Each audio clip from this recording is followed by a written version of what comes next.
Hello बच्चों, कैसे हो आप। उम्मीद करता हूँ आप ठीक ठाक हो और आपकी पढ़ाई लिखाई अच्छी चल रही है। ठीक है ना। तो देखिए हमारा आज का नंबर जो है क्वेश्चन नंबर 2 होने वाला है। ठीक है ना। क्वेश्चन नंबर 2 आज हम कंप्लीट करेंगे, जिसमें हम देखेंगे प्रकाश के परावर्तन से आप क्या समझते हैं। ये हमारा क्वेश्चन है। ठीक है ना। और प्रकाश परावर्तन के नियम बताइए, इसके बारे में आज हमें बताना है। ठीक है ना। तो ये हमारा 2 मार्क्स का क्वेश्चन रहता है पेपर में, आप इसको नोट कर लीजिए अपनी नोटबुक पर। ठीक है ना। ये 2 मार्क्स का क्वेश्चन है, बहुत ही इंपॉर्टेंट करके कि प्रकाश के परावर्तन से आप क्या समझते हैं, प्रकाश परावर्तन के नियम बताइए। ठीक है ना। जो प्रकाश परावर्तन है उसकी क्या कंडीशन होती है, वही उसके नियम कहला देते हैं हम। ठीक है, मतलब बोल देते हैं उनके लिए। ठीक है ना। तो चलिए अपने क्वेश्चन स्टार्ट करते हैं। देखिए कह रहा है यहाँ पे, प्रकाश के परावर्तन से आप क्या समझते हैं, प्रकाश परावर्तन के नियम लिखिए। ठीक है ना। ये हमारा क्वेश्चन है। तो देखिए प्रकाश का परावर्तन, ठीक है ना, कह रहा है जब कोई श्वेत प्रकाश किरण सरल माध्यम निर्वात या वायु से चल के किसी सघन माध्यम, ठीक है ना, निर्वात वायु को छोड़कर, सघन माध्यम कैसा होगा, निर्वात और वायु, निर्वात मतलब कहाँ कि जहाँ पे वायु की उपस्थिति ना हो। ठीक है ना।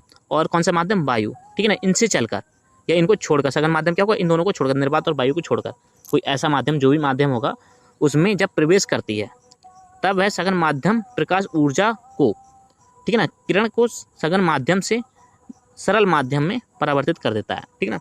सरल माध्यम और सघन माध्यम दो ही माध्यम होते हैं। सरल को हम क्या बोल देते हैं, विरल माध्यम ही बोल देते हैं। ठीक है ना। ये 2 माध्यम होते हैं हमारे पास में, सघन और विरल और सरल। सरल और विरल दोनों एक ही होते हैं। ठीक है ना। लेकिन जो सघन होता है वो कैसा होता है, कठोर माध्यम होता है। ठीक है ना। जिसमें क्या होता है, जिसके द्वारा प्रकाश परावर्तित होता है। ठीक है ना। तो कह रहा है यहाँ पे, जब कोई श्वेत प्रकाश किरण सरल माध्यम से चलकर, ठीक है ना, या विरल माध्यम से चलकर, ठीक है ना, किसी सघन माध्यम में प्रवेश करती है तब वह सघन माध्यम प्रकाश किरण को, ठीक है ना, सघन माध्यम से विरल माध्यम में या सरल माध्यम में परिवर्तित कर देता है। ठीक, जिस कारण श्वेत प्रकाश विकिरण पुनः सरल माध्यम में संचरित होने लगता है। इस घटना को श्वेत प्रकाश का परावर्तन कहा जाता है। ठीक है ना। श्वेत प्रकाश बोल दीजिए, आप केवल प्रकाश किरण बोल दीजिए। ठीक है ना।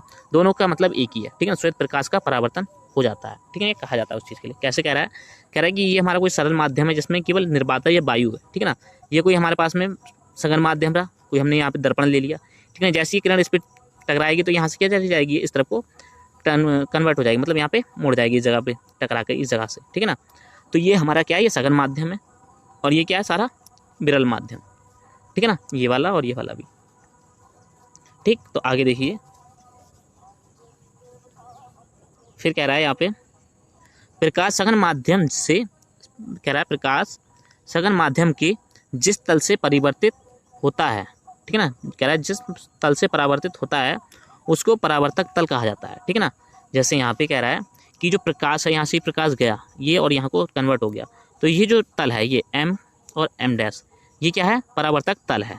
ठीक है ना। ये और जो परावर्तक तल का बिंदु है वो क्या है, N है। ठीक, फिर कह रहा है यहाँ पे, आपतित प्रकाश की ऊर्जा तथा सघन माध्यम के द्वारा परावर्तित प्रकाश की ऊर्जा का मान सघन माध्यम की प्रकृति पर निर्भर करता है। ठीक है ना। कह रहा है ये जो माध्यम है हमारे पास में, ये जो माध्यम है M डैश, अगर ये दर्पण है तो इसकी प्रकृति पर निर्भर करेगा कि कितनी ऊर्जा का प्रकाश इससे टकराकर और कितनी ऊर्जा का प्रकाश वापस लौटा है।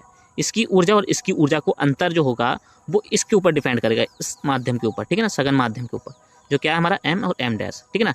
M डैश बताएगा कि आपतित प्रकाश की ऊर्जा और परावर्तित प्रकाश की ऊर्जा में कितना अंतर है। ठीक है ना।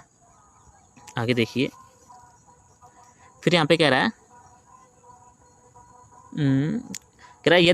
यदि कोई सघन माध्यम M डैश है तब सघन माध्यम की ओर आती हुई श्वेत प्रकाश को आपतित श्वेत प्रकाश किरण या आपतित प्रकाश किरण कहा जाता है। जैसे कि मैंने यहाँ लिख रखा है कि जब कोई विरल माध्यम से या सरल माध्यम से सघन माध्यम में गई, यहाँ पे ये यहाँ पे आगे टकराया तो मतलब क्या, वो सघन माध्यम यहाँ इसको मिल गया, रुक गई यहाँ पे।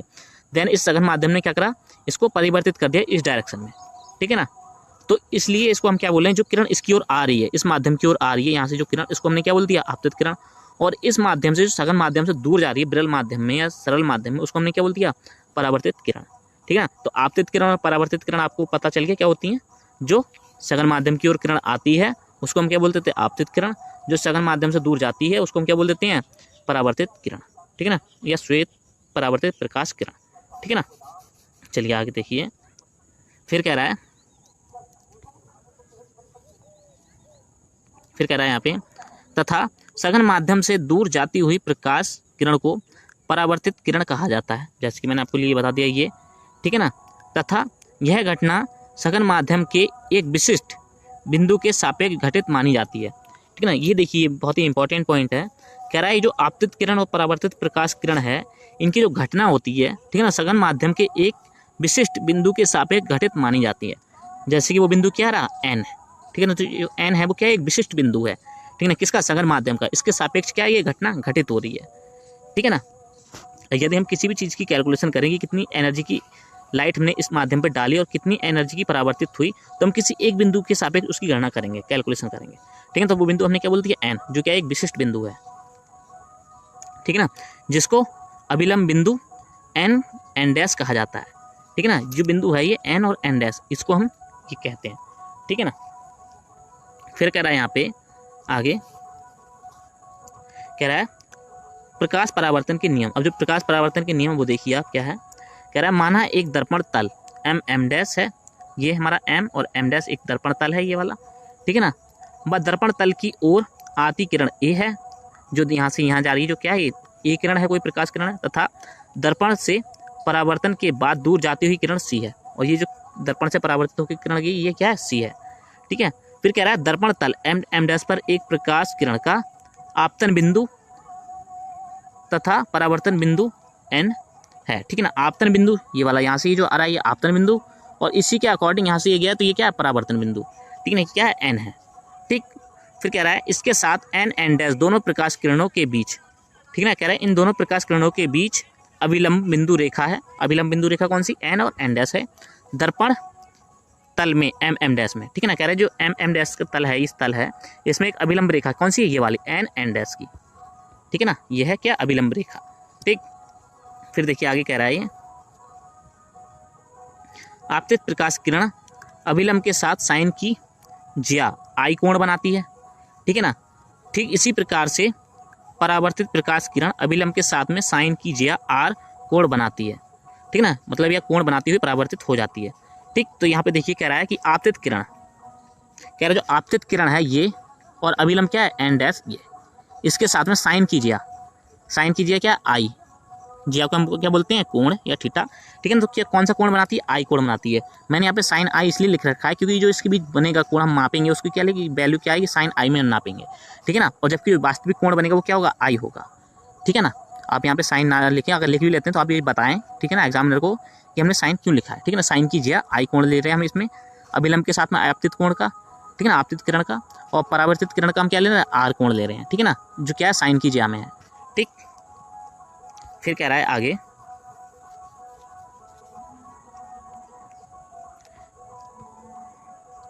फिर कह रहा है यहाँ पे ये जो किरण है, ये जो कोण है, ये भी क्या होता है, दोनों बराबर होते हैं, इसके नियम में आ जाता है, ठीक है ना। तो देखिए कह रहा है नियम, कह रहा है प्रथम नियम क्या है, कह रहा है दर्पण तल एम एम डैश पर, दर्पण तल एम एम डैश इस पर, ठीक है ना, आपतित प्रकाश किरण तथा अभिलंब के साथ बना कोण ठीक उसी समय परावर्तित प्रकाश किरण तथा अभिलंब के साथ बना कोण के बराबर हो रहता है, ठीक है ना। कह रहा है कि आपतित किरण और अभिलंब इसके साथ में बना कोण ये, और ठीक इसी समय पर अभिलंब और परावर्तित किरण के साथ बना कोण ये, इन दोनों कोणों की वैल्यू क्या रहती है, बराबर रहती है। दोनों कोण एक दूसरे के क्या रहते हैं, बराबर रहते हैं। हम बोल सकते हैं दोनों कोण एक दूसरे के होते हैं, समानुपाती होते हैं। जितना कोण ये घटेगा, ये जितना कोण ये बढ़ेगा, इतना ही ये भी घटेगा और बढ़ेगा, ठीक है ना। दोनों की वैल्यू क्या रहती है, बराबर रहती है, दोनों के मान क्या रहते हैं, बराबर रहते हैं, ठीक है ना।